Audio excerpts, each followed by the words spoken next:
CA Gold connector installation on AGW-GOLD cable. First, we're going to remove 2.5 inches of the protective overbraid.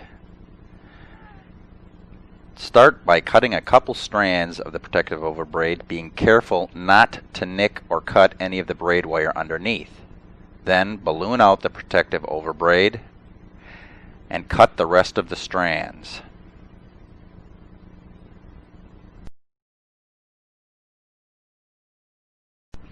Now, taking a small piece of electrical tape, tape down the protective overbraid to keep it from unraveling.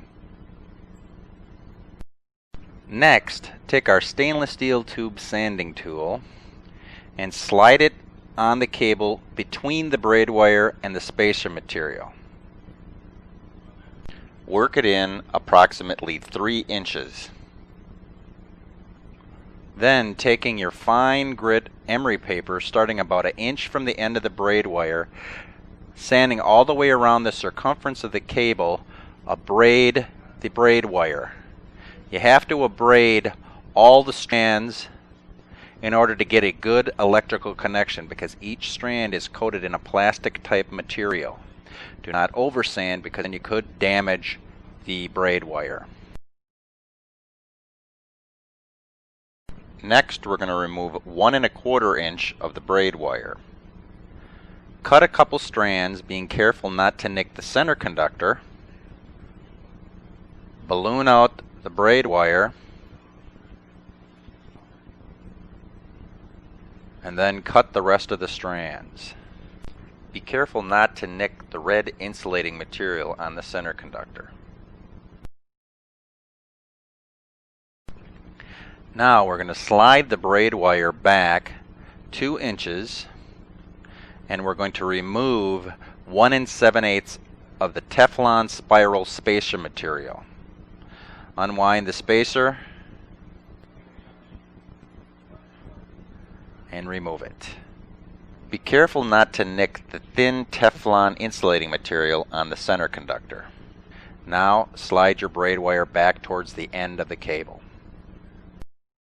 Next, we're going to remove about 3/4 inch of the thin insulating material from the center conductor.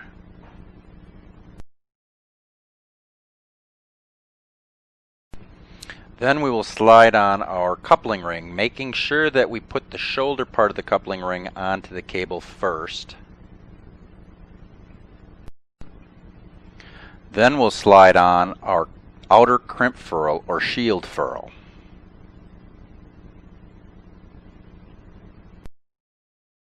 You can either crimp or solder the center conductor. In this video, we're going to crimp it. To do that, we're going to slide on a wire ferrule onto the center conductor.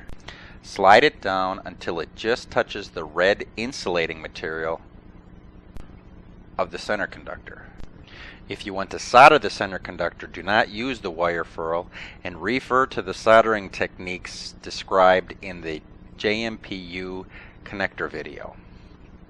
Next, using the center conductor, flare the braid wire. Make sure that the braid wire is evenly distributed around the center conductor. That will make assembly much easier. Now we're going to slide on the plug body. Slide on the plug body so that the back part of the crimp area just is underneath the braid wire.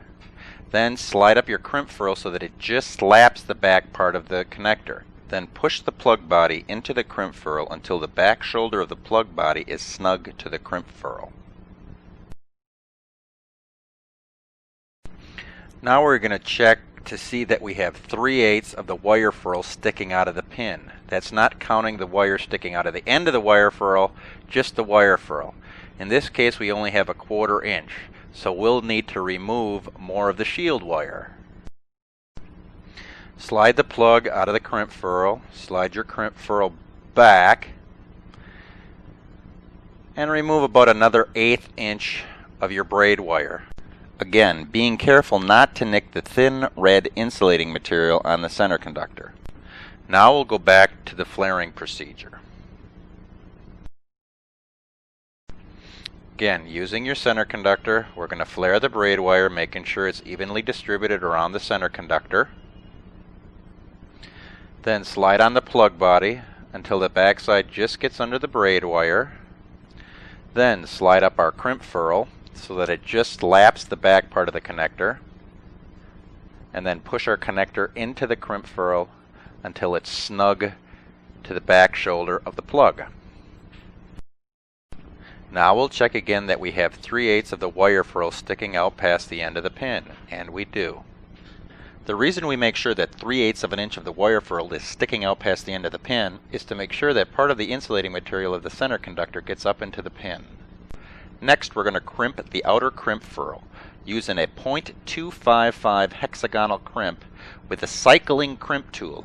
A cycling crimp tool means that you have to go through your complete cycle before you've completed your crimp.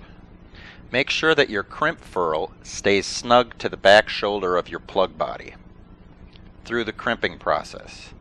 Now, take your crimp tool, making sure that the crimp tool is resting against the back shoulder of your plug, and cycle the crimp tool. Next, we're going to crimp the center conductor to the center pin using a .100 hexagonal crimp. The center conductor pin has two diameters, a small diameter and a large diameter area. We're going to be crimping on the small diameter area right where it transitions to the large diameter area. Apply the crimp tool, run it through its cycle, and complete the crimp. Next, we're going to trim the center conductor and wire furl. We want to leave about a 1/16 of an inch of the wire furl and wire sticking past the end of the pin when we trim it. If we were doing a solder connection, we would cut it flush to the end of the pin.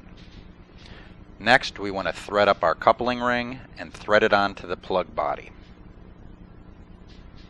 The final step for all connectors is to run the cable and connector testing procedure in Section 7 of the PermAlert installation manual.